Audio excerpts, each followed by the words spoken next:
Hello, everybody. We are live. I love it when the webinar does that. Good evening, everybody. It's the 8th of August, 7 p.m, and this is the webinar hosted by ProTax in partnership with Nitin, who is a tax trainer for BPP. This webinar has been put in place to help those who are preparing to sit the APS paper. From what Nitin tells me, this is a very tough paper, but aren't they all? But one that with some guidance can be very passable. We want this webinar to be interactive, so please, if you have any questions, add them to the Q&A or the chat at the top of this link, and I'll filter them to Nit and the rest of the team as we go. Everyone's on mute and no cameras for just confidentiality. And for those of you that came to the last webinar, thank you and welcome back. Hello, everybody. And for those of you that are here for the first time, I'm just going to start with some short introductions. I'm Alison Humphreys. I co-founded ProTax in 2007.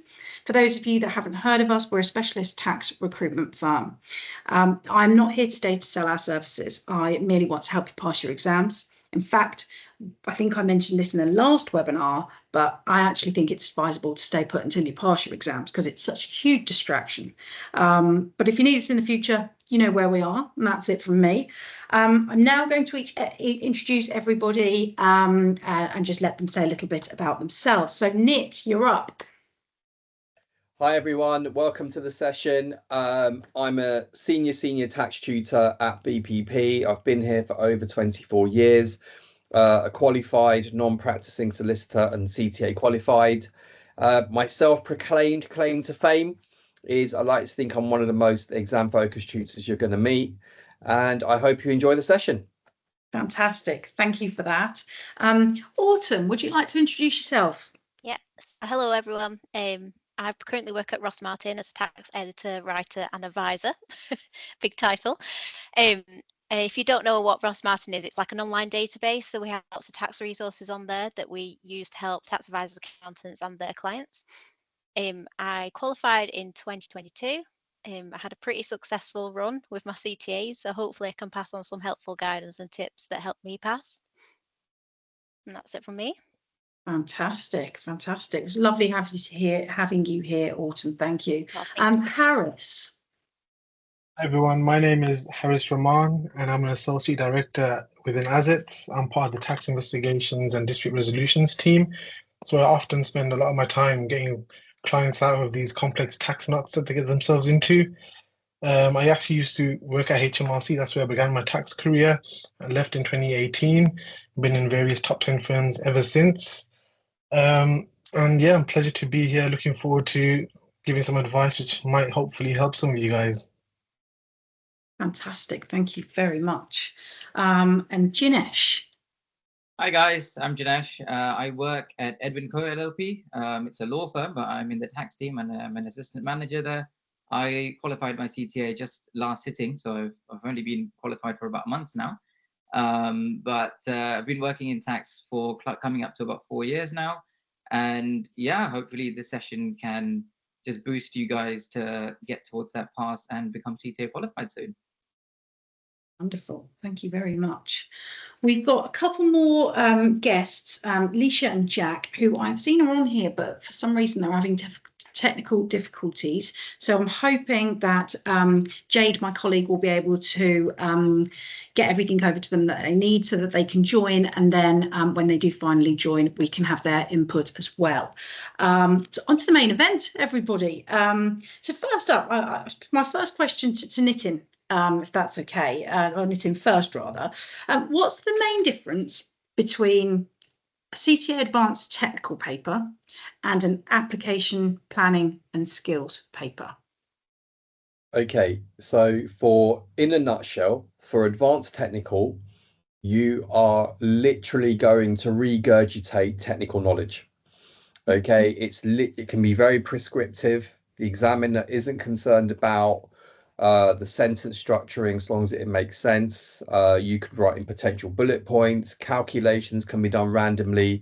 It's literally displaying technical competency, end of. The application paper is completely different. It's not about technical depth. It's simple transactions, multiple transactions, where you have to basically either write a letter or prepare a report, and it's heavily weighted towards the client delivery. Okay, and so this is the reason, and we'll look at the reasons why students struggle with this paper. It's not necessarily the technical side, it's more about how do I actually put this into a solid piece of advice to a client. And it also encompasses the awareness level papers, which many students are often exempt from.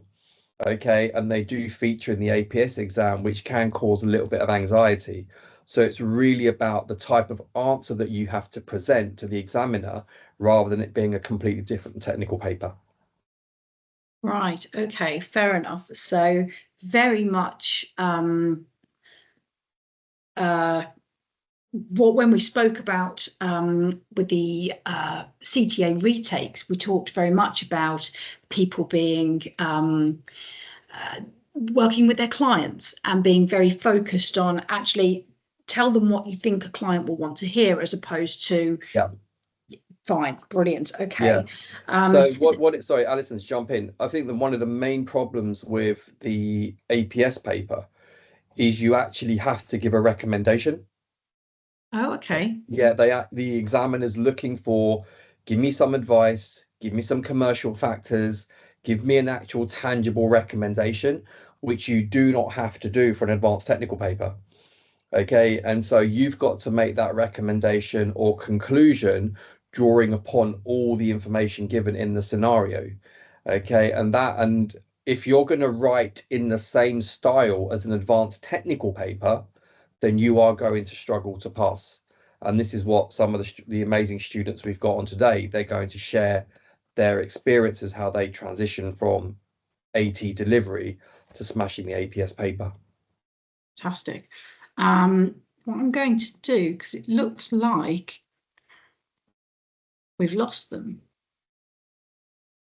I think their screens have gone. Yeah, they're there. I can see them, but their screens have gone blank. I can see them. What's happening with their screens?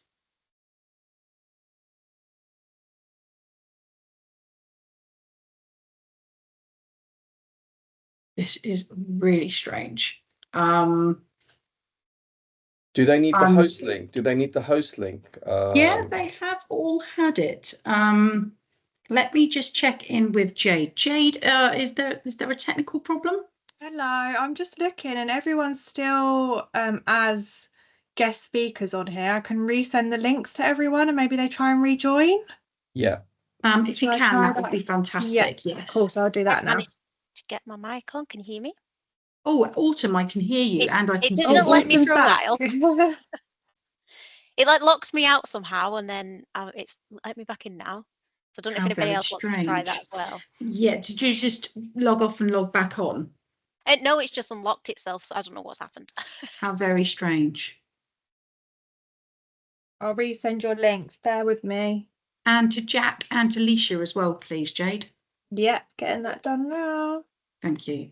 No worries. So whilst we're waiting. Yeah, whilst we're waiting, let's talk a little bit more about that. Yeah, so basically, I would say with the application planning paper, whether you're doing owner managed businesses or a different paper, today's session is going to be with students that have passed the OMB one, but those skills, the technique is transferable to all APS streams. And so you really want to tap into these amazing students that I've had the benefit of teaching. And they've each got their own unique personal story, experiences they want to share. I also want to make it clear, this is not promoting BPP today. Whether you're at Tolley's, Kaplan, First Insertion or BPP, they're all amazing. Okay, it's more about your journey. It's about you personally, what you need to get out of this. Yeah, I think everybody's a little bit different, especially for the APS paper, because I personally didn't have any experience writing anything. So it was a bit of a shock. I was like, I don't know what's going on. So it's just like, obviously, making sure that you're studying for you and not telling it to somebody else, because somebody else might have loads of reporting experience, which puts them in a different place to you. So I think it's all about acknowledging where your weak areas are and then actually being able to build on them and making sure that you're acknowledging where your weak areas are first. Because sometimes it's easy to go, well, I know how to write a report, or I've done a few reports, but it's not the same in an exam as it is in real life as well. So what was the biggest difference for you, Autumn? I didn't like it. I couldn't write every technical detail I know down. So it was, as Nitin says, like it's weird in terms of you can almost get minus marks for putting the wrong thing. So I think the mindset switch was everything I wrote have to be the best thing I've ever wrote, rather than including every little detail. I just focused on keeping my answers to the best points that I could come up with. If that makes sense. Brilliant. Okay, do we have any other hosts that have got any more to add to that? Yeah, I think what Autumn said summarizes it pretty well. You know, and what Nit said as well. It's a very different ball game when you're comparing the AT to the APS in general. And once you get onto an APS level, it's not just about what the question poses, but it's about client delivery. It's about what the recipient wants to hear. They don't want to eventually know. I mean, your body and your analysis of the report is already going to tell you how much, you know, tax you're possibly going to be paying on any of the different streams. What they want to eventually know in the recommendation part is how much tax they're going to eventually save. That's where the recommendation part comes in. And that's where a lot of gaps start to develop when you're moving or transitioning from the AT to the APS.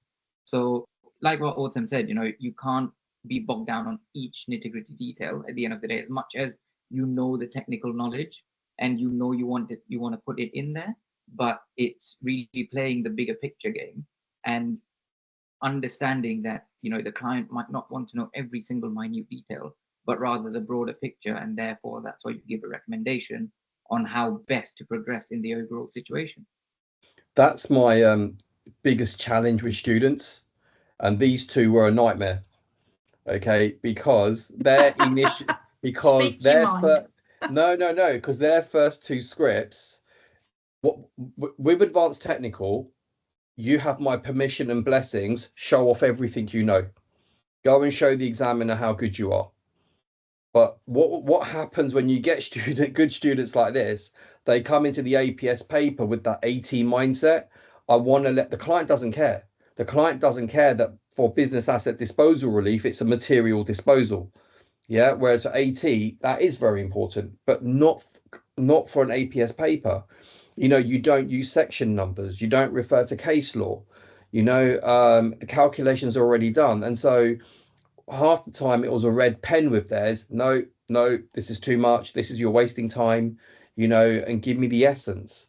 And so, and once Jinesh and Autumn flick the switch, Harris, if you're there, Lisa, if you're there, just start. I think if you start talking, I think the camera clicks in. That then, yeah, it kind of that then you're on track to passing. Do we have Harris or Alicia? Yeah. Can you hear me? Yep. We can Yep. hear you, Yes, we Harris, can, mate. Yeah. So sorry, if you, before it just didn't let me talk or have my camera, so I had to log out. But yeah, no, completely echo everyone's sentiments here. It's very much advanced technical is almost like vomiting everything you know onto the paper, and just you know, you'll get marked for something, you know. Whereas with APS, it's just very succinct, to the point. You know, the client's paying you. I think the client's paying you to for advice, and you know, you got to give him a result. You got to give him, you know, your recommendation at the end of it. He doesn't want to know all the technical details. And I think a big change that Nitin mentioned is section numbers. And you know, it's very easy in advanced technical to start writing section numbers and you know, legislation and things, whereas you got to get away from that when it comes to APS, and it's a completely different change of mindset. And I think that's why it's always tricky when people want to sit them together. I know it's a common thing, but it's very, very, very tricky because you have to really change the way you look at both exams. In fact, that leads lovely onto my next question, and I'll come to you guys first. Actually, how did you find the switch from AT to APS? Was it smooth? Was it a smooth transition? I mean, let's talk about the difficulties you faced, or how you found it easy. Hi, I I'm think, Alicia. like I said, Sorry, Oh, before I jump Alicia, in, I'm here. you. I'm here. Hiya. I found it a struggle. Definitely found it a struggle. Even with Nit telling you, you know, they're two different styles of paper. This one's advisory, whereas this one's technical. And I, at the first time round, tried to take the two of them together because I was like, I've got all this knowledge. I might as well sit them together. It makes sense, you know, two at once, not having to like go over everything, so to speak. It wasn't smooth at all for me. I struggled. I don't come from like an advisory background. I mainly do like compliance things and things like that. So it was definitely a struggle. Lots of paper writing, lots of destroying everything I submitted to him. Yeah, hard. Leisha, thank you so much for joining, and apologies that you had the technical difficulties earlier, but for those that are here, can you just do a little short introduction as well before we ask the rest of them that question? I'm Leisha Boothman. I passed my CTA in 2022. I work at Clifford Chance. I'm a partnership tax manager there. It took me a few times to get through this APS paper, to be honest. I'm glad I stuck at it. I was on the phone to Nit quite a lot, needing pep talks a lot. But yeah, so that's my journey. And a question for you there, just before we go on to the transition for the others, is what finally made the penny drop for you, Leisha? I think it was really trying to get into the mindset of, I think you guys mentioned it in the previous question, but it really getting into the mindset of you're giving advice. People don't want to know the legislation, so to speak. They just want to know how they're saving tax, what they need to pay, when they need to do it by. It's making that shift of like knowledge dumping as opposed to actually, you know, getting into this new lane. Yeah. Yeah. Okay. What about your other people in this transition? Let's go with Autumn first. Yeah, so I found in terms of technical knowledge, I thought it was okay. Like you'd done the AT paper, and I was quite happy with that. But in terms of the exam style, it's like nothing I've done before. I was like, this is insane. Because in work you'd have time to like refine things, whereas in the exam you've got to get it right the first time. So it's almost having that mindset of constantly checking yourself in terms of, are you writing something that's relevant? If not, move on. And I kept on repeating that in my head as I did the paper, just to make sure that I was actually including like the key points. Because I think it's easy to go and waffle on about something you know what a lot's about, but that's not what this exam's about. It's about giving relevant advice that applies to the question. So it's just kind of like changing that focus a little bit from including everything you know and every fact that you can possibly think of to actually applying it to the question and making sure that advice is relevant in them circumstances. Really interesting. Jinesh, Harris, anything else to add to that of difference? Yeah, definitely. You know, like what both of them have said, moving from the AT, which is a lot of knowledge dumping, and you know, you're stuck into the question straight away. This is a very different mindset and approach altogether. You know, generally speaking, I was of the mindset that, okay, look, I've got 3.5 hours. This is going to be a time constricted exam, like every CTA exam has been. So, you know, I've got to put all my notes in, and I've got to really spend as little time as planning and move on and start writing the report as soon as possible. That's true for the AT paper, where you might be time constricted, and you know, there is a scope where you might not be able to finish questions, then you really have to get into the thick of it immediately. For an APS, once you get used to the writing style and the reporting sort of mind framework, you don't need 3.5 hours for this paper. You definitely don't, because there is a lot of time that you should actually spend planning your answer. And that was a big shift that I did not realize in the beginning. So the earlier that you know, you can start understanding that I actually need to build a framework around which I'm going to write my report, then that makes it so much more easier and clearer to then integrate the smaller bits that you have on your piece of paper into the report. Because the moment, if you start writing a report after 10 to 15 minutes of planning, you're going to end up halfway through your report thinking, oh, I've completely missed out this point. Hang on a second, I'm going to quickly add it in. But then you're going to forget everything else that you actually had originally planned, and your flow just completely eradicates anything that you're trying to say. The client is going to get confused with your report because it's jumbled all over the place.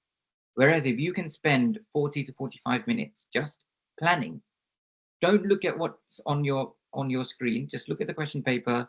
My approach was pen and paper, because I didn't want my screen to, you know, have my notes at the beginning and then the report at the bottom. So my approach was pen and paper, 40 to 45 minutes.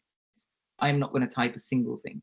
And then after that, I'm going to transition into what I've got on my piece of paper into what the actual report is going to be.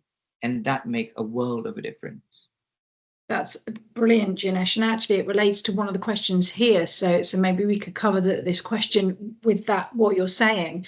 APS resitter here. For a non-reporting skills person, how do you develop rhythm, style, and relevance in writing for APS? Did you have to read a lot?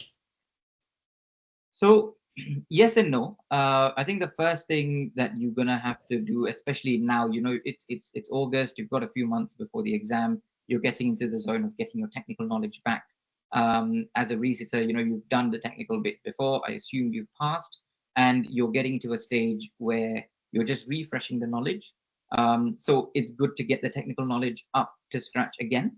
And once you get into the thick of questions, a good approach that Nick was the one that taught us was actually, you know, whatever paper that you're doing, you could be doing OMB, you could be doing individuals, go and read the candidate scripts that are posted on CIOT's website. And it doesn't have to be the script that you're sitting for.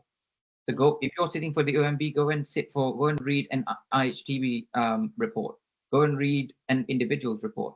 That's going to give you a style of how to approach the exam. That's going to be your baseline as to how you want to progress in the future.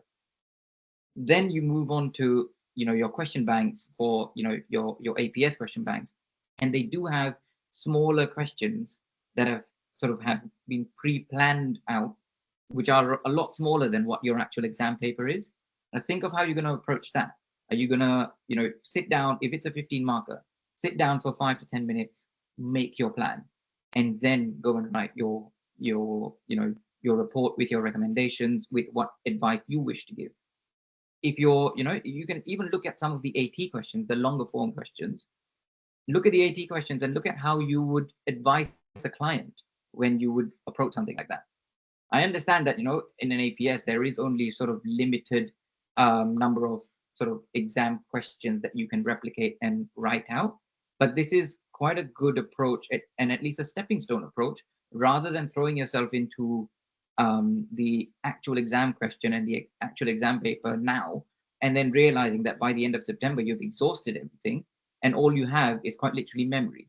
And at that point, it doesn't really bode well for you, because you're not going to be able to cope with new information that comes in the form of a new question. Great advice. Harris, what are your thoughts on that? Yeah, no, I mean, I think Jinesh hit the nail on the head there. I think read as many of the candidate scripts as you can. I think for me, the penny drop moment between the different advanced technical and APS was planning. And, you know, it's so time constrained. Advanced technical is that, you know, I have a habit of constantly just, as soon as the time starts, you start typing straight away, and you can't do that in APS, or you shouldn't do that, to be honest. You know, Nitin told us, you know, take the time. It's there for you to plan. And if you can take that time to plan and you've read enough scripts, you'll know, you know, your introductions, exec summary, etc., you'll know, and you can start, you know, planning it and looking at what's going to go in which section, and you'll have a solid basis to start writing your report from. And I think that's probably the best way to do it. Also, Alison, I think one key thing as well that a lot of these students, and this is what I'm about to say, I would say the other training providers disagree with. Okay, and I'm not saying they're wrong. I'm not saying I'm right. These guys know what's coming. The one thing that I tell my students is, if you want to pass this exam, you've got to spend at least half an hour to 45 minutes planning. And after you've done your planning, you should be able to first draft your exec summary. Okay, it's a game changer, right? Because my personal opinion, a lot of the providers, and I'm not saying they're wrong, a lot of providers will say, do your exec summary at the end. Okay, no, you do your exec summary first. So, you know, once you've done your planning, what is the first bullet point is the advice you're giving your client. Okay, and my personal opinion is, if you can't get your 5 top points in, your report is blank. you know, and I think it'd be interesting what these guys think about that. And I think that was the main thing. And you get a lot of resistance on, especially resitters. You know, I've not been taught like that. I know, but this is the game changer, and I think that that's also quite integral towards the end of the plan. This is something, Alicia, we worked on. Do you remember? It was about those 5 key points, and yeah, and that for me, I think is any student, any APS student's secret weapon.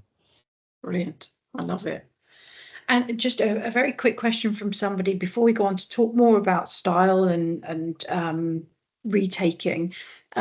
Question for you, Nit. Yeah. I noticed CTA are not offering skills tutorial on APS individuals. Would it be worth enrolling onto the OMB version to help with technique, as this person has found these valuable with AT papers? Absolutely. So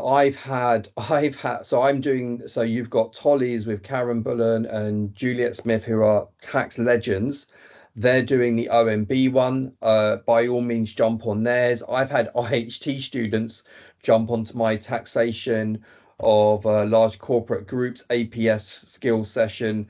Yeah, I think the more you can attend of these, they're about £17. Okay, they're priced at a really fair point. Yeah, the more you can get onto these, the better, definitely. And does this always also apply to indirect tax? Any paper. I personally, had you asked me a few years ago, I would have said no. I had a few IHT students attend last year, and they said it was a game. Although we did pure non-IHT technical stuff, they liked the approach that was being taught for both Juliet's session and mine. So yeah, definitely. Fantastic. So it sounds very much like it's the approach to the paper as opposed to the technical knowledge you need, because the technical knowledge you've already done. You've done and dusted. It's the approach Absolutely. to the paper and what your clients want to hear. I think you're talking to me, the person that knows nothing about tax and how much I need to save or how much I'm going to have to pay, right? So But you hit the nail on the head, and these guys remember. Do you remember I made up fake clients? We had Libby and Libby Limited, Bob the baker. So we actually had, so when they went into the exam, I think Autumn said I could remember Libby Limited, you know, all the Libby examples, all the Bob, and that's what you've got to do. Ant and Deck, the partnership. Do you remember Ant and Deck in partnership?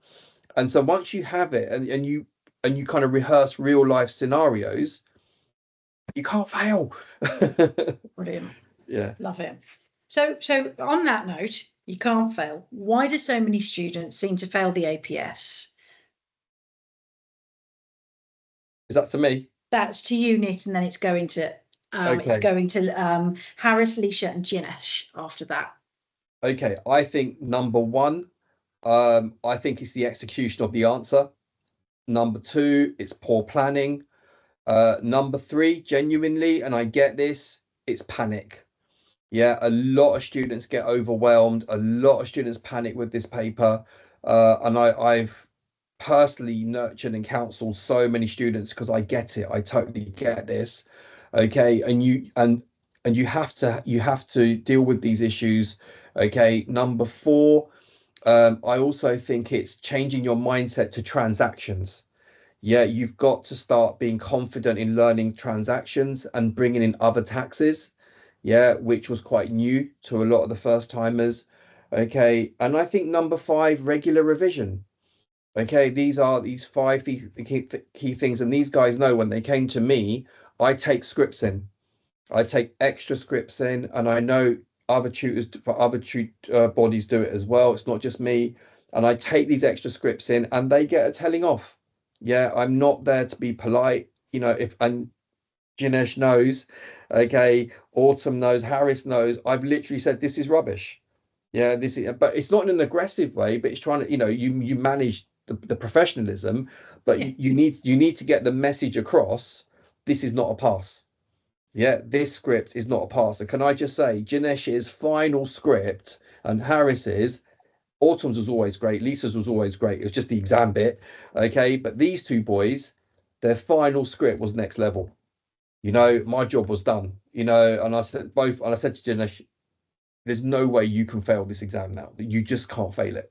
Okay. And that's the journey these guys went on, you know, and so yeah. Amazing. So yeah, talk to us, guys. What do you think of that? Yeah, so I didn't have the smoothest of runs as Autumn did. And yeah, there's various reasons for it. And it's the exams are hard enough as they are just by themselves, and they deserve respect. And to be quite frank with you, sometimes I didn't give them that respect because I'm generally naturally quite a clever person, or I like to think so. I've always been an A student, A-star student. So it came to these, and I felt like, yeah, I could wait a bit. I could go towards the end and just coast along and then cram it all in towards the end. And then when I failed and Nick gave me a telling off, he was just like, he said it outright to me. He said, "Look, if you're not going to take it seriously, don't come back on the course because yeah, I don't want you to fail again." I don't remember. I don't know if you remember saying that to me, but yeah, he literally said, he said, "If you're not going to take it seriously, because you've got the capability to do it, so just put your head down and do it." And it's difficult because I had a young family and work, so work, young family, and studies. It's very difficult to balance everything, but you really need to be able to be regimented. And for a few months, you're gonna have to really stick to a routine. Well, that worked for me, and not everything that works for me may work for other people. But my perspective is, you need to have a routine. You need to be able to forego certain going out with mates, etc., etc., and put the time in. If you put the time in and you give the scripts into knit, because the thing that's still with me today at work as well is tax impact. What's the tax impact? And it always says, what's the tax impact at everything? And that's key in these exams. So I think if you do your practice, you go over the papers, you give them work into knit, etc., and you stick to your routine and you actually plan it out properly and study, I don't think you should fail. Amazing advice. I love that. And I think like hats off to you for, having all of that going on in your life and, being able to do that and taking advice from Nick. And Nick, your no nonsense approach, just being very direct but very fair with people, is probably what all these guys had that got them through it. Thanks, Harris. Not everyone likes that as well, Alison, if I'm being honest, and I'll openly say it. If you're of a nervous disposition, yeah, don't come to me. Yeah, but because even in the chat, do you remember step into the Jinesh? How many times was Jinesh told off? Okay, Lisa will know other students that I would tell off. Yeah, okay, because what it was, you got to get to the student's head. Okay, why are you making that judgment call? Does that make sense? Because you're going to make that judgment in the exam. And respect to Jinesh, respect to Harris and everyone that kind of steps into the chat with me, because I'm like judging them on their first response. And and some students who are nervous miss out on that. Okay, and you've got to embrace it. It's not personal, it's professional. Yeah. Yeah. Jinesh, what about you? Why do you think so many people seem to fail the APS exam?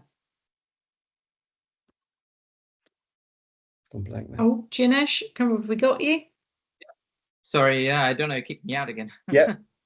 Oh, we've got that's odd. That's fine.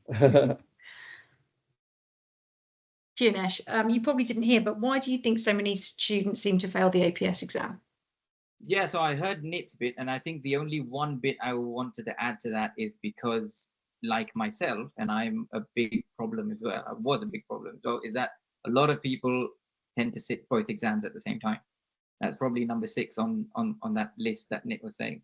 So yeah, I mean, there is an essence of, yes, I can do it. It's both, the technical knowledge is exactly the same, but I can adapt to the change in approach and all of that. The one thing that is very different, and people fail to realize this, is what we spoke about earlier, where what you do in AT is not necessarily what you do in APS. In fact, it's not at all what you do in APS. And that's essentially the primary difference. So yeah, I mean, why? I mean, obviously a few other reasons, like exactly what Nit's mentioned, and I can quite literally to this date pull up my first script that I did with Nit and the last one that I did, and I can genuinely see a stark difference. And I'm not saying this because I passed the exam. I think I told this to Nit as well, regardless of what happened. On the 15th of July, when the day before the results came out, I messaged Nit saying, regardless of the result tomorrow morning, I know for a fact that I've improved, and this is all thanks to all the guidance that has been provided, because there is a stark leap in everything that I do, and I can genuinely see it at work today as well. You know, with the report writing, with the memo formatting, with the letter, it's so much more in tune with what you do on a day-to-day basis that a lot of students tend to forget that, you know, you're sitting the exam, but it's not like a school exam. You're now sitting an exam that is quite literally going to translate your theoretical knowledge into practical application. And that is something that a lot of people just tend to forget, because they just feel like, okay, yeah, it's just another exam. I need to hit the relevant score points, and that's it. That's okay for an AT, because you know what the score points are going to be. You know you're going to get the relevant marks for putting stuff down. For an APS, that's not the case. You don't even know the marking scheme. You know, like if you go back and look at any of the older scripts, and if you look at the marking guidelines, they're going to show your 4 sort of application points and your 4 sort of recommendation bits that you should have hit.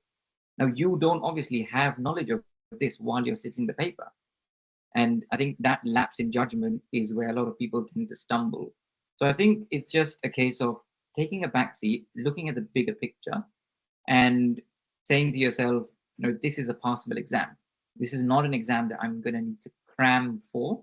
It's not an exam that I can regurgitate or vomit out what the knowledge is.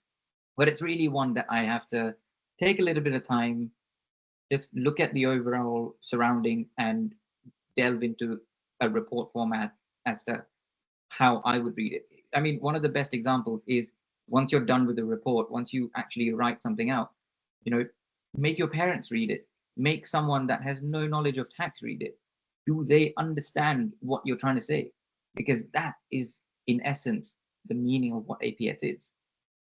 I love that advice. That's brilliant. Yeah. Could my parents understand this? When you sat in the exam, would my dad be able to get this? Exactly. I've got a couple of questions from the audience, actually. So I've got one from a resitter. Can you overplan? I spent an hour and a half on planning for May 2024 paper and then panicked about the time. I ended up rushing, but realistically, is 2 hours more than enough for the writing up? Who'd like to answer that? Right. I would. Sorry. I mean, I wouldn't comment on what the actual time frame for you to write should be. What I can say is that you probably, in such a paper, it is structured in a way that you probably need 30 to 45 minutes to plan. The examiners are not out there to get you. They're not out there to say, we want to fail this person. They've written out the exam in such a manner that 30 to 45 minutes, you should have hit your 5 key points. You should have read the question paper line by line. That's where you start. You read everything line by line. And you should really be getting about between 4 and 6 major key points that you want to write in the report. And from there on, once you've got your key points, you write out little bits and bobs. And I think that's another key point in planning, where don't plan out as if you're writing the report. Just have bullet points. You know, you've got one major key point, have 3 or 4 bullet points that you know is, the moment you read this keyword, you know it's a 2-3 line paragraph. That's repeated. And that only happens if you consistently practice how to write a report. It's only going to happen if you consistently, for example, BADR, you know, you're going to have your FTTW rules, and there's going to come a point where you know exactly what the format is to write down, bespoke to what the client is. So if one of your key points is BADR, all your planning points should be FTTW. That's it. And you've got 2 to 3 paragraphs sorted out. That's maximum, 2 minutes of planning for 1 point, for example. And that's how you sort of carry on with the rest of it. So yes, I mean, over planning can be a thing, but I think with practice, you will realize that you don't need to write out everything, because you're going to type it out anyways. Okay. And then another one, in fact, before I ask this question, who do we think panicked the most out of our hosts, Nit? Who is the biggest panicker? I would say it's a tie between Autumn and Leisha. Well, in fact, Yeah. then you girls can both help me with this question. So, do you have any advice to stop panic setting in, or is it a case of practice and get your confidence up that way? Let's go to Autumn first. Yeah, so I think for me, I completely the 80 papers, I was probably normal panic levels. What's normal for me anyway? But APS, I just let it get to me. I got so stressed about that paper. It's unbelievable. I actually rang knitting 3 or 4 days for the exam, going, I'm not going to sit this exam. And knitting is like, well, you've got 2 options. You can either get on with it and do your best, or you can just call it a day.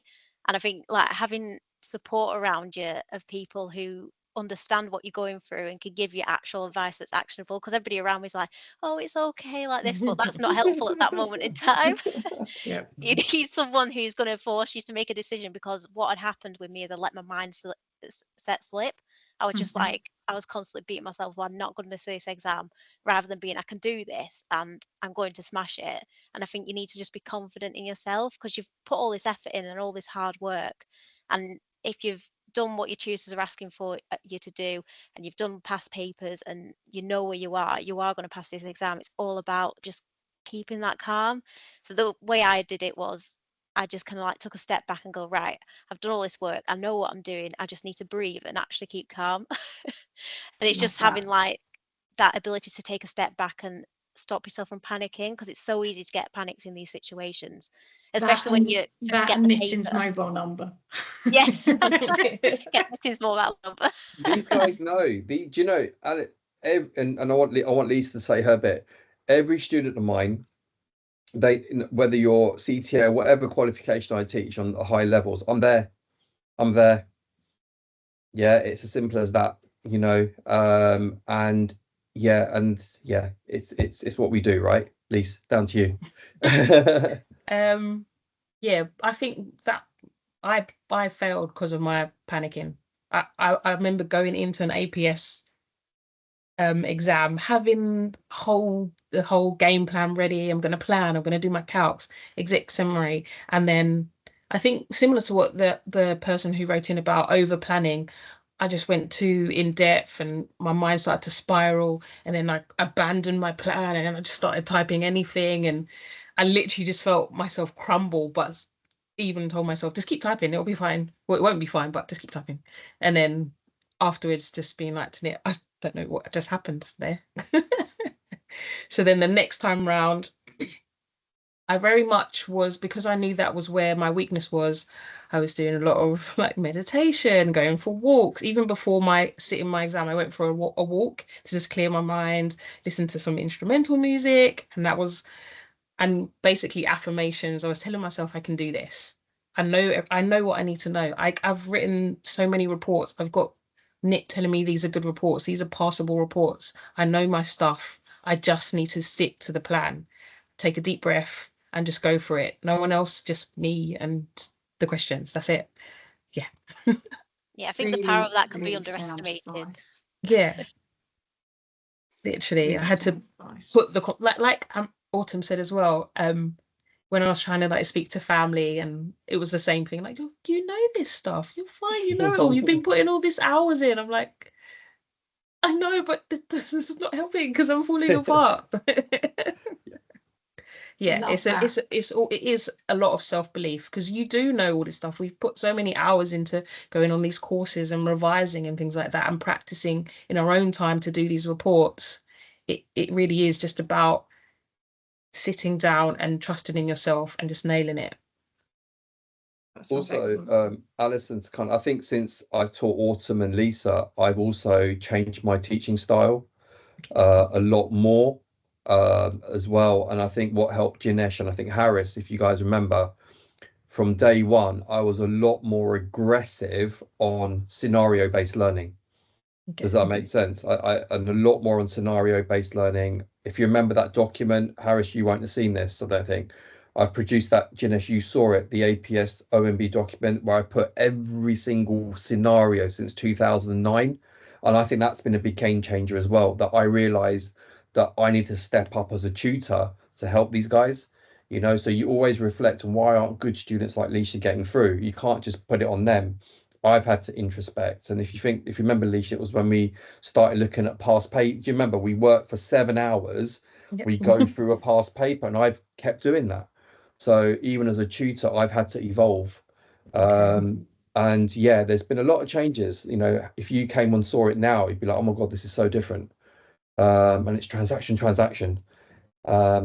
Yeah. On that, Nick, another question from the audience is how many practice case scenarios roughly did each of your students do? So what I did, there's 3 days for talk. So on days 1 and 2, I wrote my own questions. I wrote my own scenarios that were core for past paper using different. So one would be a company, one's a sole trader. I also spent a lot of time teaching them how to read financial statements that come in the question, so they don't panic. So we must have done at least, if you break it individually, probably 20, like broken down. But then they also got the knit pack that had loads more. You know, loads. You're talking over 100. Okay, by the time they got the extra stuff, there was probably over 100 that I've done, linked. It's there. And they had to go away, and it's the new pack that Leisha and Autumn haven't seen. It's clearly laid out. You know, it shows them what they need to know. It's a checklist. Yeah, it was new for this year. Do you have any advice? In fact, this is my next question anyway. Student panel. What advice would you give to a student sitting both the AT and the APS at the same time for a first timer? Short answer, don't. Why don't we go Harris first? Yeah, no, I think I was going to say, unless you have to, I probably would recommend not seeing them both together. But I appreciate sometimes people do want to sit them both together, or the employer wants them to sit both together. And I think it's just, I think you're going to have to rededicate your time to really doing the papers, practice papers with whoever your learning provider, whether that's NIT or somebody else, for APS, really learning the structure and how you apply your answer to the question for APS, because you're going to need to really learn to switch your mindset between both papers. So, like we've discussed previously, advanced technical, write down everything, regurgitate everything, vomit all your technical knowledge out onto it. Whereas for APS, you really need to, take a step back, don't rush, take your time. And, going back to what I said at the start, don't sit both exams together unless you have to. It sounds like two different mindsets, and I'm no tax advisor, but it sounds like two very different mindsets and two very different sort of waking up in the morning and thought processes. Anything to add on that, Nick, as a teacher? I get into trouble for this. So I at BPP, we've taken the view, don't sit both. I get students messaging me, Nick, I ignored your advice and I passed both. Well done. I have nothing but love, happiness, and blessings for that student. Yeah. Okay, but we see the majority struggling. Yeah, and I will say this: if you write reports for a living, and your level of articulation skills are fantastic, then by all means do both. Okay, by all means do both. And if that advanced technical paper comes to you naturally, and you're able to transfer those skills into advice immediately, do it. But for those of you who are thinking, this is my first time and I've got the option of not doing both at the same time, slow and steady would be my approach. Wonderful. Yeah. Okay. Can I just add something on Please. there? I just wanted to say, absolutely. With that as well, I think there is a worry that you could potentially fail both because you haven't dedicated enough time to either one. You've maybe focused more on one than the other, but you still haven't nailed one of them. It can be quite tough. I think if you like everyone said, if you do have the option, I would try to just focus on one, stay in that mindset, and go for it. But then obviously if you have to do both, it's making sure you can dedicate enough time to both papers and understanding they're very different, making sure you're doing questions separately for the advanced paper, and then making sure you're actually doing report writing, and just making sure you dedicate time to both, because I just think, yeah. Can I add one more thing? Sorry, I'm going to put this out there. I think sometimes students are misinformed. Okay, and I want people to shoot me down here. Students are often told, oh, they're the same content. Okay, so students are often told, do both papers, it's the same. That's what I get told. But oh, I've been told it's the same content. It isn't, because you see, an advanced technical will just test that particular topic, whereas APS, you've not only got to learn that, you've also got to learn all the awareness stuff, which is on top. That's another exam level knowledge. Yeah, so it's not the same content. There's a lot more. And also, they don't tell the student that the two ways in which you answer the questions, as Jinesh and everyone has said today, I won't go over it again, they're completely different. You know, so I think students are often not told everything. Okay, to make, you know, they're just sold it's the same content. So if you're none the wiser, it's a no-brainer, right? Well, when I think about it, from going out there into the big bad world, once you've qualified and you are a CTA, firms employ two very separate people to do these roles. So we deal with firms that say to us, we need a tax technical manager, and then they say we need someone who is just a private client manager, and when the private client manager is the one who takes all the advice from the tax technical manager and conjures it up, making it sound fluffy and lovely and wonderful, and then says to his client, right, basically this is where we're at. And then if they want to know why, we can produce a report and give that to them. But there are firms out there asking for two very separate people to fill this criteria. So sitting those two exams at the same time for me would sound bizarre. Yeah. Agreed. Okay. Another question from the audience. I'm a resitter LCG. For someone who has done all the available past papers, past paper questions, do you know if there are any other question banks available to use or buy? Right. Can I go for a nit rant here? Right. See that this is the problem. People are obsessed with past papers. Okay. It's not about past papers. You've got to look at the transactions. Does that make sense? Everyone complained about the November 23 paper for LCG. I looked at it. It was easy.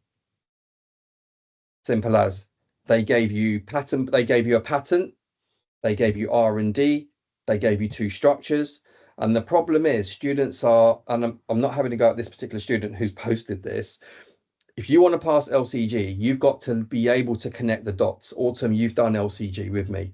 Okay, you've got to be able to connect the dots. The minute you see a pattern, you've got to be linking things in. Does that make sense? You've got to be, if it's R&D, large company, you've got to be linking, you've got to start linking things. And so what you want to do is have the guts to move away from past papers. These guys were told the same, forget past papers, because it's not coming up like that. Learn the transaction, learn the structure. The minute you do that, you're going to pass. Yeah, just add to that is, so the one thing that I've learned from you, Nick, is just change the scenario of the question. Yeah. I don't think you directly taught us that, but I used to read the questions and change the facts. Do I know the answer if this fact was different? Yeah. And if you don't know how to change the facts, then you need to go back and learn the topic better. Because that's the key, is being able to identify the different scenarios and being able to be like, well, what if this was a thing? Then what would my answer be then? And if you can do that, then you're going to pass. That is the key. It's not about how many questions you do. It's about how well you're doing each question and actually spending the time to debrief it properly and making sure you understand the topic well enough. Yeah. Brilliant. I mean, Nick, she's taking your job. Yeah, I know. She's there. It's there. I'm just glad my boss isn't watching, hopefully. I don't think I can fit them shoes. Okay. So to Nit, what should a student be doing during the talk phase to get properly prepared for an APS exam? As these guys, if it was me, whatever paper you're doing, literally get all the other AT papers, Gina said this, start building little scenarios. So if it's an IHT paper, you're going to get someone gifting the home. You got gift with reservation. You got pre-owned asset tax charge coming in, linked scenario. If you're doing individuals, you've got someone leaving the country to work full-time abroad, potentially selling assets and timing. These are all transactions.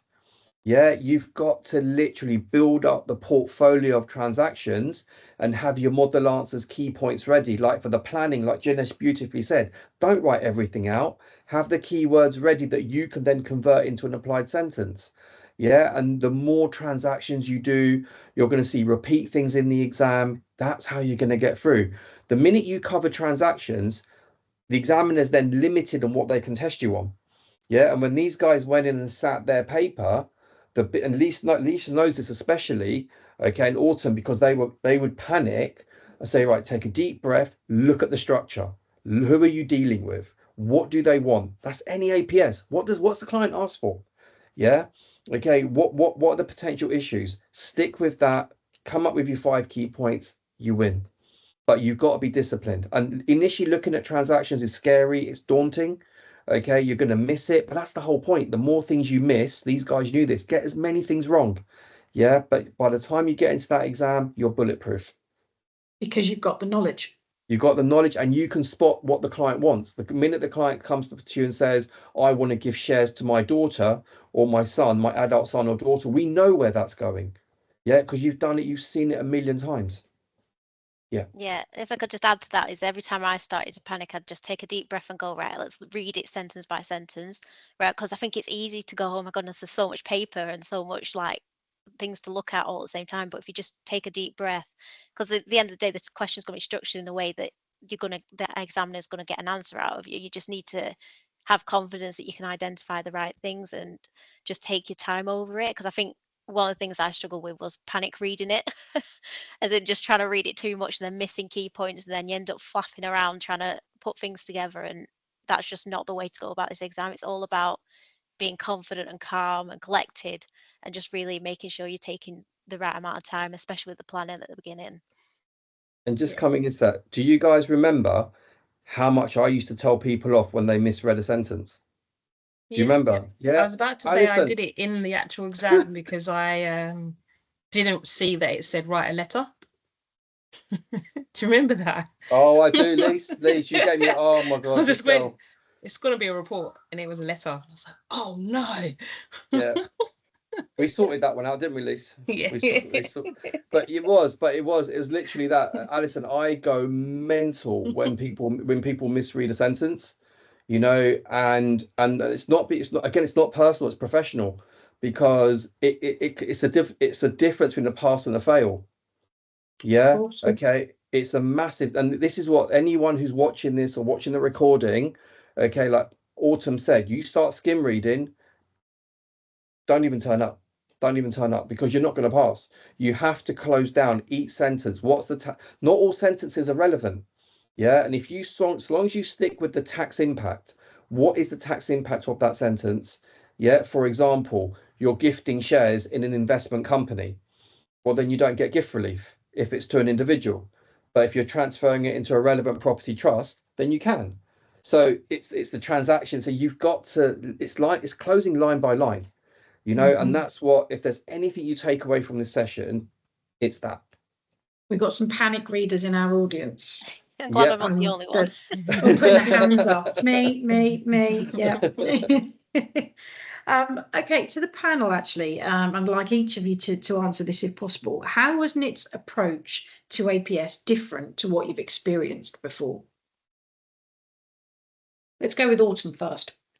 Do you mean in terms of like technique, or in terms of the exam in general?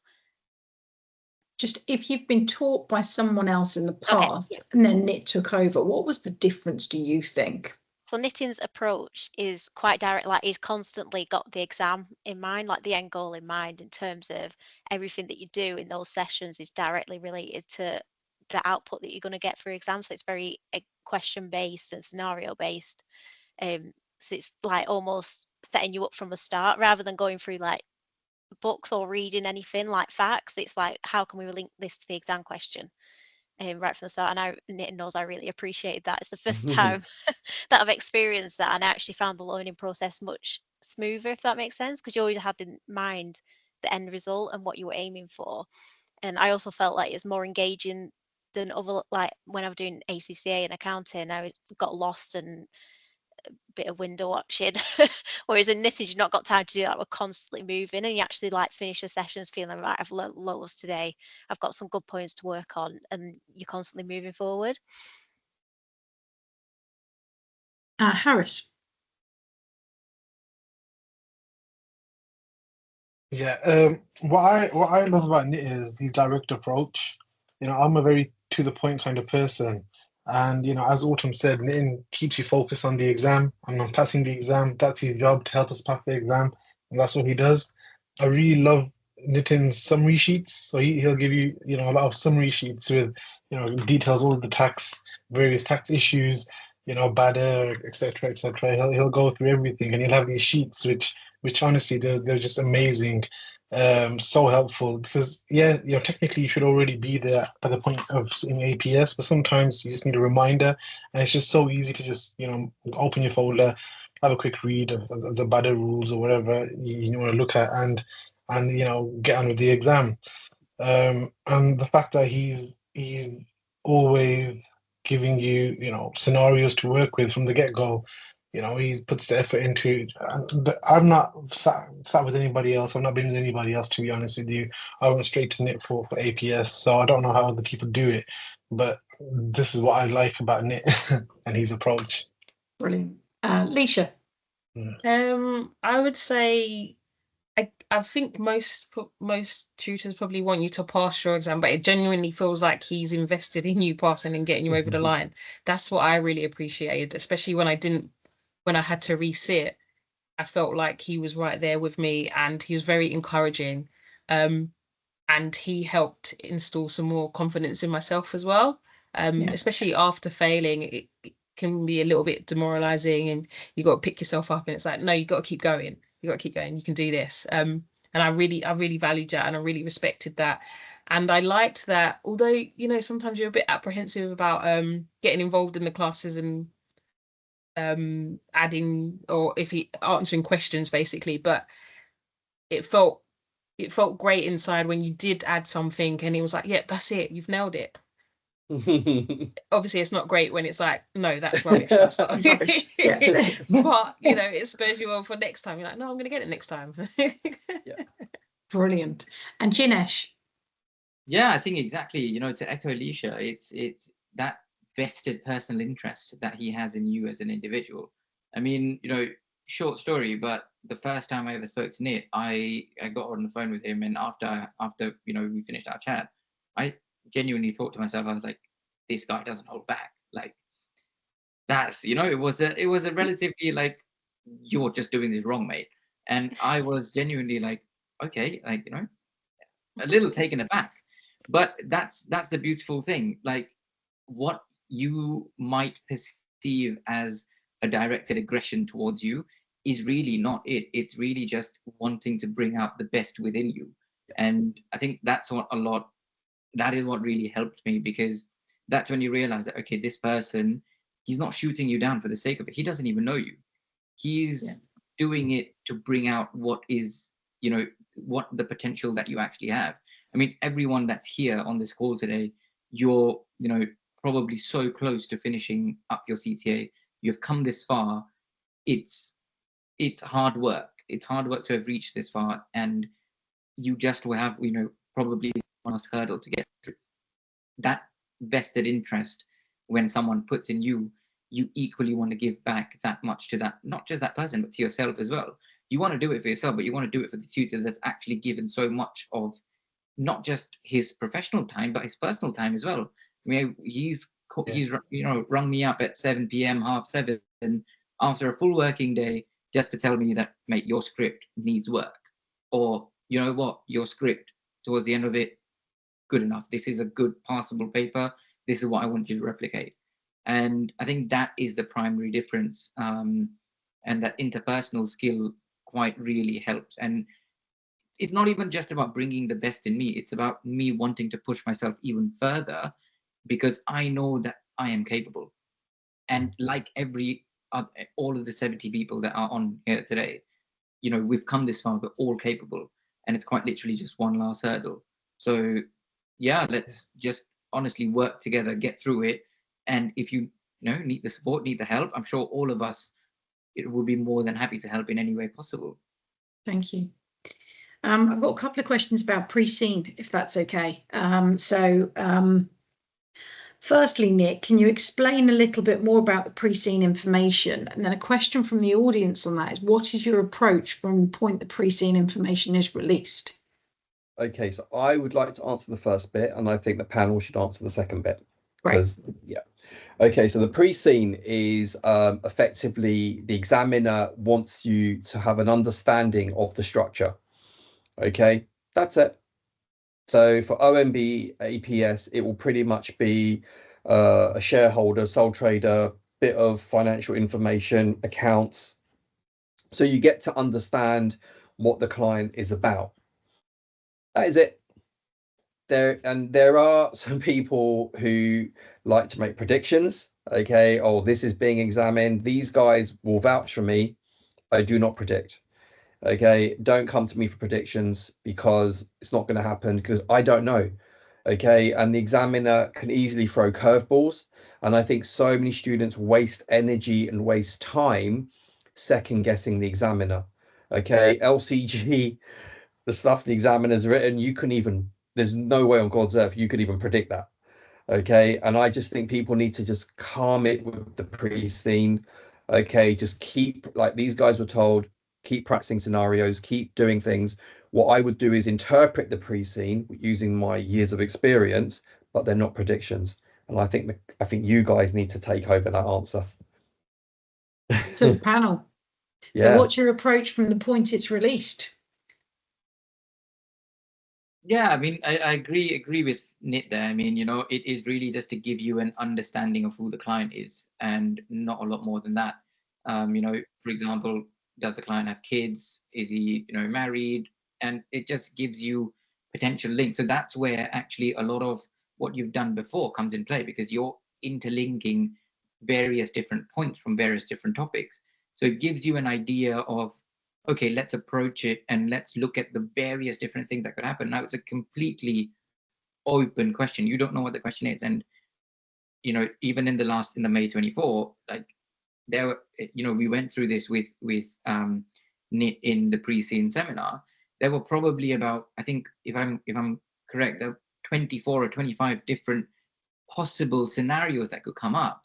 So there is no point, there's no point in you know, narrowing your mind into a particular mindset in thinking that, okay, yeah, this is what roughly is going to come out, because that could be a complete curveball. In November 23, there was, you know, nothing at all. And we were given a scenario about a husband and a wife. Husband had no wife, you know, and he had, I think, 2.4 million pounds that he just had spare cash, etc. And the examiner on the day of the exam just threw a curveball and introduced a niece and a girlfriend. So, you know, a completely different structure altogether that was not there in the pre-seen. So everyone that went in with a mindset of, okay, surely it's going to be, you know, an employee ownership trust. We're gonna bury it around, and there's going to be something somewhere that's going to be involved. Nothing like that came out. Yeah. So there is quite literally no point in thinking that this is what's going to come out, but rather using the pre-seen and adapting it to how you're going to attempt the question. So, for example, like what Autumn said earlier, chop and change what you've got. So look at a previous question, instead of whoever the client is or was in that question, chop it and change it and introduce your clients that are in your pre-seen into that question. How would that change? How would your approach change? How would your mindset in answering the question change? Because that then gives you that many more scenarios, that many more impact, and how you can pull it into your final report. Yes, I just second all of that. That's great advice. I think it's just be always in the back of your mind, be like, I do not know what's going to come up. You have to be prepared for anything to come up and be able to deal with it. So you can't, it's impossible to predict. Nittle or bang on about, it's just not, Yeah. it's just not going to happen. So Yeah. you just know, so the only thing that changed for me once the pre-scenes release is I'd try and apply the pre-scene information to a question that I did and just see how it interacts with that, and just apply it to as many scenarios as I could, just so I was constantly thinking about the facts that we've been given. And I just found that as a good extra step, just so that it's also revision. It's not just trying to predict, it's like revision as you do going through it. And I found that was quite helpful. That is brilliant advice. So taking it and putting it into every different transaction that it could possibly go into, but not narrowing it down, and it's just you're revising for that client. Yeah. And that's what, and these guys, and so on the last day of revision, what I do is I prepare a document that literally what Autumn said, you know, we come up with, it's a 30-page document with suggested not suggested questions, but suggested transactions that we could think might be relevant to the client. And yeah, just get them to go home. And so what the students are given is this pack to say, look, think on your feet. There could be another curveball coming like November 23. I remember that one, November 23, because Autumn helped me out as well on this. I spent an hour teaching employee ownership trust, and I said to my class, I'm doing this. I'll be shocked if it came up, but I'm doing it just in case, because it looks too straightforward. And one of them, I was convinced it was a deed of, I did a whole thing on deed of variation, because in practice it would have been, and I got the whole class ready, didn't even come up, so yeah, you've just got to learn to think on your feet and be adaptable, and that's the key thing with this. And don't worry about past papers, as Autumn said beautifully, know your tax, know your stuff. You can't fail. Yeah. Harris, Leisha, do you have anything to add on that? It's just from my perspective, Nick will do everything he can do in the last day to go through the pre-scene, and he'll go through line by line, and he'll put up certain scenarios that potentially could arise, right? Not predictions, but certain examples. And if you're going to rely on pre-scene and think that you're going to guess the question, you're in for a world of trouble, because it's just not going to happen, and you're going to get caught up. I remember one of the papers that we looked at, I think some people were convinced there was going to be construction industry scheme issues and things, and nothing came up. So I think by the time the pre-scene comes out, you should already have been through the majority of the talk phase, revision phase. You should be in a position where you looked at various scenarios, and you should be able to prepare for whatever's going to come up. And yeah, the pre-scene will give you hints and tips. If it's a really old person, it may be you're looking at succession planning, etc. But if they're younger, you're not really going to be looking at inheritance and things. But it's nothing to hang your hat on. It's just something to give you an idea of a scenario that may or may not happen. Yeah. It's just, I suppose they're just getting you ready for real life, aren't they? Because we're in real life, people die, people split up, businesses collapse, and you don't know what you're walking into until you're actually in there with the clients, and then they throw all sorts of curveballs at you, and the CTA exam is trying to prepare you to be in that situation. Alison, sorry, Lise, before you make your point, it's exactly what I tell these guys. The pre-scene is like you've got a client meeting with this new client, and he's produced this form that we've asked him to fill in. We don't know what's happening at the meeting.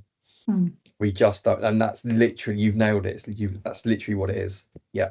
Sorry, Lise, go for it.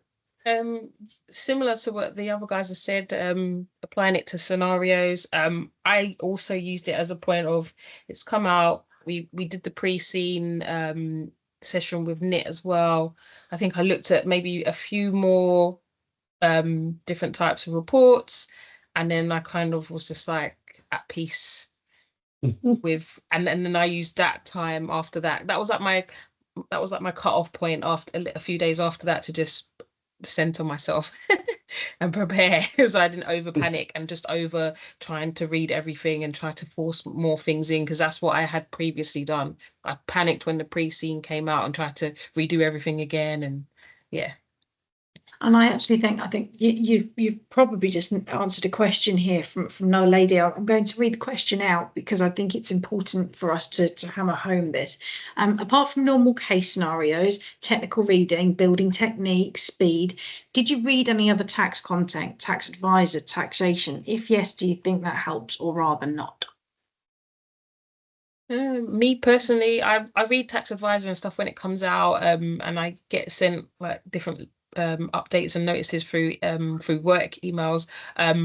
But to be honest, when it came to this exam, I didn't try to take in anything extra. I just wanted to retain what I needed to retain and just have that in my brain, basically. Yeah, I think if you've done your AT at that point and you're technically up to speed, Yeah. you don't need to be flooded with other content. But Harris, Autumn, Jinesh, what do you think? Yeah, so I I didn't think go out. no, Sorry. go No, go go ahead, on, Ash. Autumn. No, you carry on. Ladies Um, first. So I didn't go out my way to read anything extra. I normally do have a bit of a dabble in some of the reading, but I wouldn't particularly say it was essential. Sometimes it helps, sometimes it doesn't. Sometimes just like it's way too much information. I think just really focus on your scenario-based learning rather than get bogged down in too much detail. I think that's a risk with these type of exams, especially if you're trying to go through like the manuals. It's easy to get a bit sidetracked and lose focus. Yeah. Harris?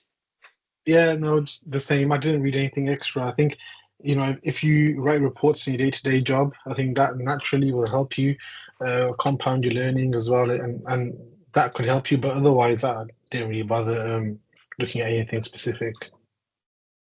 Okay. Yeah. Okay, so what's the best question from the audience? What's the best preparation to do before starting the tuition phase? Who would like to answer that?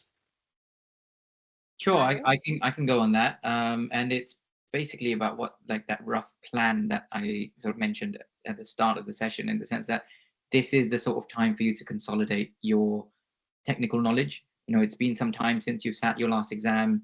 You've probably lost potentially some few concepts.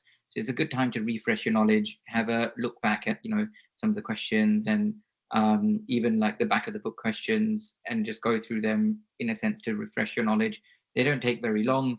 Even if you spend half an hour a day, or an hour across maybe 2 to 3 days, you get back into the frame of, okay, it's time to jog towards the final bit. And this is, I think, one of Nitin's favorite phrases as well, that it's a marathon, not a sprint. So jog yourself, get warmed up, and once it comes around to about September, you're starting to get into that writing zone, into that report mentality. Look at shorter questions, look at your AT questions, look at how you can apply a report format to that. Look at how you can insert your scenarios and provide recommendations, give some sort of advice. And I think one of the key things at this point is, don't just read it and say, oh yeah, this is what the advice I would give. Write it down. So actually treat it like, yes, I'm actually it's a 15 marker, it's a 20 marker. I'm going to type it out as how I would type it in a report. Because it's very easy to say, yeah, this is obviously what I would have said. But in reality, when you actually write it down, it's a completely different ballgame. And slowly, once you get closer and closer towards, or inching towards where you want to be, and in that exam format, that's when you want to nail in your first of all your structures, be it your report, be it your letter, and then nailing it down into the actual question banks and different scenarios. Have model answers ready for, you're going to have maybe, let's just say, 30 to 50 different scenarios. Have model answers ready for each of them. Make sure you know the relative different things that you want to talk about. And like what Autumn said as well, put them in the different scenario, change up the scenarios, change the question up. See, can you answer it if the question was completely posed in a different manner? And then move on to a different scenario. So you've got your model answers nailed in. And at that point, you're slowly building up into being exam ready and being report ready.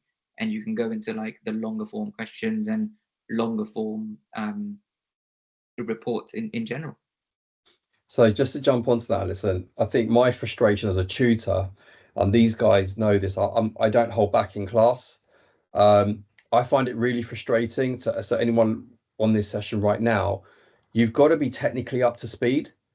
Okay, there might be a few knowledge gaps, but I do get frustrated when people ask me really basic things. Like, I had a student recently said, "What's qualifying loan interest?" And see, that would annoy me, because that's now at this level, that's not my role to explain that. Okay, and it slows the class down. And some people, you know, and that, especially if you're doing both papers at the same time, APS, when you walk into APS, it's assumed you know AT. Okay, and so that's why one paper's better than two. And I think the key thing is, like, use this time now to brush up.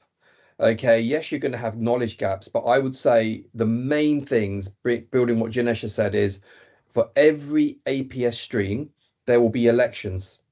There will be elections that you need to make. Learn when those elections are beneficial. Okay, there will be reliefs, individuals, IHT, OMB, LCG. Know when those reliefs apply. Okay, because APS is going to be about those reliefs because they have tax impact. Any election that you know you've learned at AT will have a tax impact. Know that. That should be your core minimum base. Then you come into APS, that your tutors can help you. Definitely. I love that. Yeah. Conscious of time, but I'd like to wrap up that our bunch of questions. And guys, audience, if you've got questions, please pop them in the chat now, and we can try and get through as many as possible. Whilst those questions are popping up, I'd like to go through, I'll start with Autumn. Top tips for any APS student, please. Be prepared. you need to have thought through every single scenario that you possibly can, because that will speed you up in this exam. You basically need to just take each question and make the most out of it. Make sure you're going through candidate scripts, examiner comments, because they'll help guide you on what's expected in the exam. And it's important to remember the examiner script is a perfect answer. You're never going to achieve that, and that's why the candidate scripts are so important, is because that's the actual expectation. I think a lot of students assume that they need to repeat what's on the examiner script, but that's not the case. Brilliant. Harris, top tip. I think have a timetable of planning in place, study and what would I say? Yeah, just practice your scenarios and keep a list of bear traps. If there's something you're commonly making a mistake in, write it down, and so you know that by the end of the study period, you know that you're not going to miss out on any of those marks again. And know your deadlines. So if there's an election to be made or a relief to be claimed, know your deadlines of when you can claim it, when you can't. Fantastic, thank you. Leisha. I would say mine would be, if you don't do reports as your job, making sure you really practice writing the reports, getting those typed up, getting those written up. And also for me, what helped, well, it didn't help during COVID, but pre-COVID, I'd say, like, when I was commuting and things like that, I'd have my memory jogger or something, or have some of my watch outs on, like, my phone, and just running through those as I'm traveling to work, because it's like it's quite easy to just process that information and take it in, so that when I got home in the evening, I could do like a report or something. I could just try to use your time efficiently where you can, and try to fit it in where you can, basically, because everyone is usually quite busy. So. I love that. Picking up on those memory joggers from last time, Nick. Brilliant. Yeah, absolutely. Jinesh.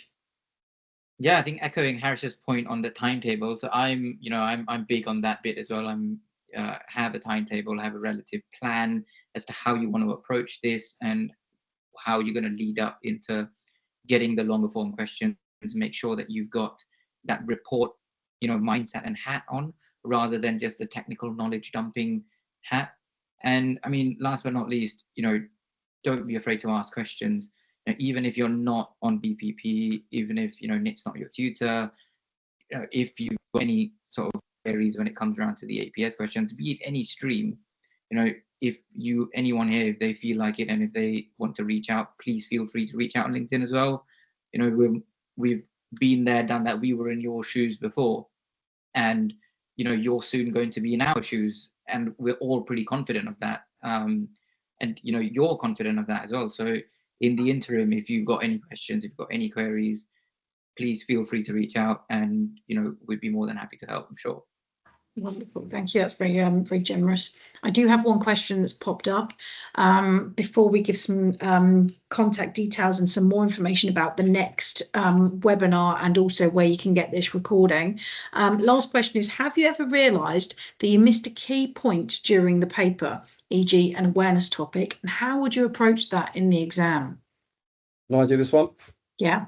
Right, so these lot were taught, the way that I do it is you always want to have, when you're doing a report or letter, have a miscellaneous section. Okay, so if you forget something, it will sit beautifully there, and the examiner will be none the wiser. There you go. Brilliant. Okay, fantastic. Well, thank you very much for that, everybody. If you can contact for free cta@bp.com. BPP. BPP, sorry. CTA@bpp.com. So many letters. So if you need any advice, you can contact that email address. But these guys have been willing to give you the hour and a half of their time. I'm sure if you reached out on LinkedIn, they'd be happy to spare a few minutes for you as well. We do have another podcast coming up to be confirmed for the 24th of September, because we are still waiting for the CIOT to release their training and revision schedules, but we will confirm that and we will distribute it. So watch this space on LinkedIn for where you will get it, and we will send everybody that's been on a webinar so far the invite for that when the date comes out. Nitin can tell us the exact topic that we're going to be covering on the 24th, but it's basically heading into that real sort of hardcore revision, right? Yeah. And I just want to say before you close, I just want to say thank you to you guys and to you, Alison, and your amazing team for kind of hosting this. Autumn, Harris, Janesh, Lisha, love you guys, and thank you so much for taking up your evening tonight, just helping everyone out. And thank you. It's been really wonderful. I'm hoping that all of the people here found it extremely useful and have learned something, if not lots of things. So Lisha, Jinesh, Nit, Autumn, Harris, thank you very much. You've all been excellent tonight. We look forward to seeing everybody at the end of September when we release the next date. Thank you and good night. Good luck. Take care, guys. Good luck, guys. Smash it.